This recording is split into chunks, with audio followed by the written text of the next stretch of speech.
এরা তুলবেন বাজার থেকে, বাজারের বাইরে চাঁদা তুলতে আসবেন না কালকে থেকে, বুঝছেন? বাজারের বাইরে কোনো চাঁদা তুলতে আসবেন না, কোনো চাঁদাবাজি চলবে না দেবিদ্দার। আপনি শুধুমাত্র বাজারেরই যারা নিচ্ছেন, বাজারটা হচ্ছে শুধুমাত্র কাঁচা বাজার, শুধু কাঁচা বাজারে এদিকে যদি আসেন, মানুষ যদি ধরে আপনাদের পিটায় পুলিশের হাতে তুলে দেয়, আমাদের কিছু করার নেই, কারণ চাঁদাবাজরা সবাই ধরে পিটাবে, বুঝছেন?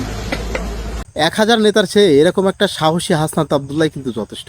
যুগ যুগ ধরে এত এত নেতা আসলো আর গেল, কিন্তু কোনোদিন কোনো নেতার মুখ থেকে এইরকম কথা বলতে শুনি নাই। এরকম কথা যদি প্রত্যেকটা নেতা বলতে পারে, এবার সংসদে যে কয়জন এমপি হয়েছে বা সংসদে যে কয়জন গেছে, সবাই সবার জায়গা থেকে যদি এইভাবে হুঁশিয়ারি দিতে পারে, আমি গ্যারান্টি দিচ্ছি 1 মাসের মধ্যে দেখবেন বাংলাদেশের সমস্ত চাঁদাবাজ দূর হয়ে গেছে। গতদিন আমরা দেখেছি কুষ্টিয়াতে আমির হামজা যে আসন এমপি হয়েছে, উনিও ঘোষণা দিয়েছেন যে এখানে চাঁদাবাজি কোনো ঠাঁই নাই, কোনো চাঁদাবাজি এখানে করা যাবে না। এভাবে যদি প্রতিটা আসন থেকে এই ঘোষণা দেওয়া হয়, চাঁদাবাজ দূর হতে কিন্তু বাধ্য। তবে বাংলাদেশের এই সমস্ত নেতাদের কাছে আমরা আরেকটা জিনিস চাইব, সেটা হচ্ছে যে বা যারা চাঁদাবাজি করে এদেরকে একটা করে কর্মসংস্থানের ব্যবস্থা করে দেওয়া হোক, এবং কর্মসংস্থানের ব্যবস্থা করে দেওয়ার পরেও যদি তারা চাঁদাবাজি করতে থাকে, তখন তাদের পাছা লাল করে দেওয়া হোক, তখন আর কোনো কথা হবে না। তাছাড়া গতকালে আমি একটা অনলাইনে একটা ভিডিও দেখলাম, একজন মহিলা মানুষ একজন চাঁদাবাজকে জুতা খুলে মারতেছে। একজন মহিলা মানুষের এত বড় সাহস, তাহলে আমরা পুরুষ মানুষরা কি মহিলার থেকে কি কম যায় নাকি বলেন? জুতা খুলে মারবেন, চাঁদাবাজদের যেখানে পাবেন জুতা খুলে মারবেন।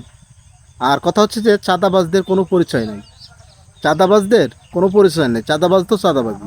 আমাদের জনাব তারেক রহমান তিনি কিন্তু বলে দিয়েছেন যে অপরাধী সে অপরাধী, সে কোনো দলের না, সে হচ্ছে কথা হচ্ছে সে হচ্ছে অপরাধী। সুতরাং যে চাঁদাবাজ সে হচ্ছে চাঁদাবাজ। চাঁদাবাজদের যেখানে থাকবে পাবেন জুতা খুলে মারবেন যদি পারেন, যদি না পারেন তাহলে অবশ্যই প্রশাসনকে জানাবেন এবং সম্মিলিতভাবে কাজ করবেন।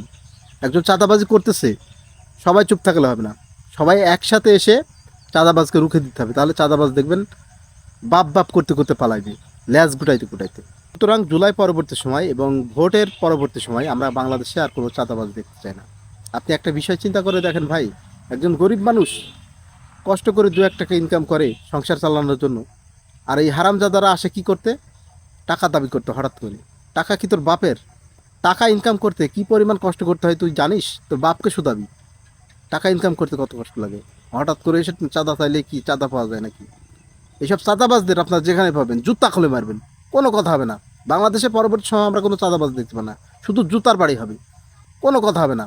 বাংলাদেশে পরবর্তী সময় আমরা কোনো চাঁদাবাজ দেখতে পাই না, শুধু জুতার বাড়ি হবে।